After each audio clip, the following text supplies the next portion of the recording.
Selamat pagi, jumpa lagi bersama Pak Leo di Adem Ayem YouTube channel. Pada kesempatan hari ini kita akan melaksanakan kegiatan pembelajaran kembali. Kita menginjak kepada tematik 4C atau tema 3, subtema 2, pembelajaran kelima. Manfaat tumbuhan.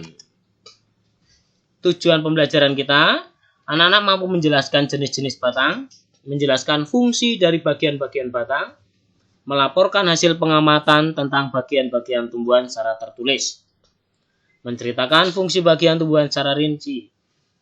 Kemudian, anak-anak mampu membuat karya seni 3 dimensi dari lilin mainan menjadi bentuk vas bunga dan menceritakan teknik membuat karya seni 3 dimensi. Pendidikan karakter yang kita kembangkan adalah peduli lingkungan dan kreatif.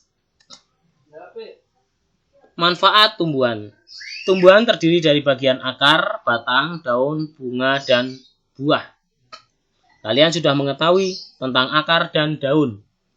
Tumbuhan bisa berdiri tegak karena ada batang. Kalian juga akan mengenal jenis-jenis batang dan fungsi dari batang. Nah, sebelumnya coba lakukan permainan. Dua siswa saling berhadapan dengan kedua telapak tangan, saling bersentuhan. Lakukan gerakan saling mendorong dengan sekuat tenaga. Anak yang bisa mendorong dinyatakan menang. Nah, setelah melakukan permainan, kita akan membaca. Menjelaskan jenis-jenis batang. Setelah melakukan permainan di atas, kita dapat menyimpulkan bahwa anak yang badannya lebih kuat bisa bertahan dan mendorong lawan. Demikian juga dengan tumbuhan. Tumbuhan yang mempunyai akar dan batang yang kuat akan dapat berdiri dengan kokoh, walaupun ditiup angin kencang. Batang tumbuhan tersebut dijadikan penopang bagi seluruh bagian tumbuhan. Batang juga berfungsi sebagai pengangkut dan penyimpan cadangan makanan ke bagian tumbuhan yang lain. Mari kita lihat percakapan berikut ini. Bu, angin bertiup sangat kencang. Mengapa mangga itu tidak roboh? Batang pohon mangga itu berkayu dan keras, sehingga batang pohon mangga itu sangat kuat. Batang berkayu memiliki kambium. Kambium dapat tumbuh karena ke arah luar, membentuk kulit, dan ke arah dalam membentuk kayu, sehingga batang bisa tumbuh menjadi besar. Apakah ada batang yang tidak berkayu, Bu? Ada, Melati. Coba ingat waktu membantu ibu memotong sayur bayam. Apakah mudah dipotong? Mudah sekali, Bu. Dipotong tanpa menggunakan pisau pun bisa. Nah, sayur bayam termasuk batang lunak dan berair. Jenis batang tersebut disebut batang basah. Ada juga jenis batang rumput, contohnya tanaman padi dan jagung. Biasanya batangnya beruas-ruas dan berongga. Mari kita melihat berikut ini. Melati senang mendapat pengetahuan baru tentang jenis batang. Setelah memperhatikan percakapan di atas, tuliskan nama tanaman pada tabel dan tuliskan jenis batangnya. Misalnya batang berkayu, mangga, batang basah, bayam, batang rumput, padi. Selain mangga apa lagi?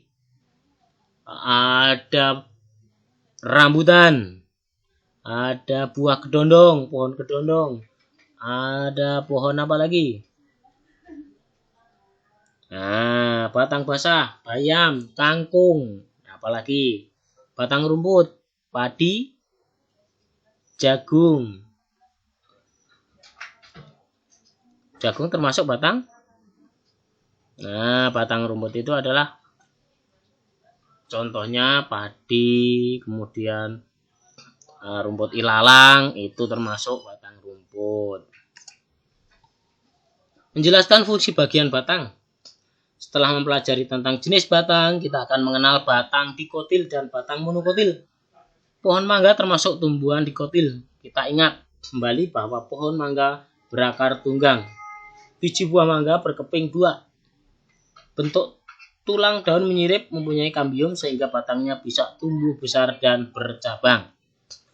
Kita lihat ada bagian empulur, epidermis, kambium, karteks, flum, dan bagian xilem. Lapisan epidermis berfungsi untuk melindungi batang dari kekeringan. Flum dan xilem berfungsi sebagai pengangkut air dan zat hara dari akar ke daun. Empulur terdapat pada bagian paling dalam batang tumbuhan. Bentuknya lunak, agak kering dan berongga kecil. Empulur berfungsi untuk menyimpan nutrisi dan mengangkut nutrisi melalui batang, akar, dan daun.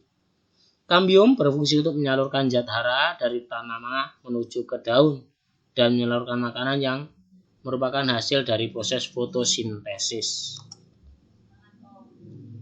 Nah, coba kalian sudah mengenal dan mengamati tentang bagian dari tumbuhan di lingkungan sekitar. Sekarang tuliskan bagian dari tumbuhan yang sudah kalian amati, kemudian catat di tabel berikut. Setelah kalian memahami tentang bagian-bagian tumbuhan, ceritakan kembali fungsi dari setiap bagian tumbuhan berikut. Fungsi akar, fungsi daun, fungsi batang. Apa saja? Buratih sangat senang menghias rumah dengan bunga. Buratih merangkai bunga tersebut ke dalam vas lalu diletakkan di atas meja. Sekarang mari kita buat bentuk vas bunga dengan bahan tanah liat atau plastisin. Dalam membuat bentuk benda menggunakan tanah liat atau plastisin dapat dilakukan dengan teknik menggulung atau memijit, memotong, dan menempel. Nah, ini teknik membuat karya seni 3 dimensi dengan plastisin. Siapkan bahan-bahannya. Plastisin atau tanah liat, pisau atau cutter, sarung tangan, kertas karton atau kardus bekas untuk alasnya. Ambil salah satu jenis plastisin yang digunakan untuk membuat bagian badan vas bunga. Lakukan dengan tekan teknik menggulung sehingga berbentuk tabung. Lakukan dengan teknik memotong pada bagian tengah dengan menggunakan pisau sehingga bagian tengah berlubang. Lakukan dengan teknik pemijat pada bagian permukaan atas dan dalam luar sehingga membentuk vas bunga. Setelah rapi, buatlah hiasan pada dinding luar vas bunga dengan warna lain. Lakukan dengan teknik mengukir atau menempel plastisin agar menjadi lebih indah dan menarik. Nah, contohnya pada gambar berikut ini. Udah? Buat ya dengan baik. Semoga kalian bisa membuat vas bunga dengan bagus. Kreatiflah untuk mendesain dan membuat. Jenis-jenis batang yaitu batang berkayu, batang basah, dan batang rumput. Fungsi dari batang antara lain lapisan epidermis, flum, xilem, empulur, dan kambium. Epidermis melindungi batang dari kekeringan, flum dan xilem mengangkut air dan zat hara dari akar ke daun. Empulur menyimpan nutrisi dan mengangkut nutrisi melalui batang, akar, dan daun.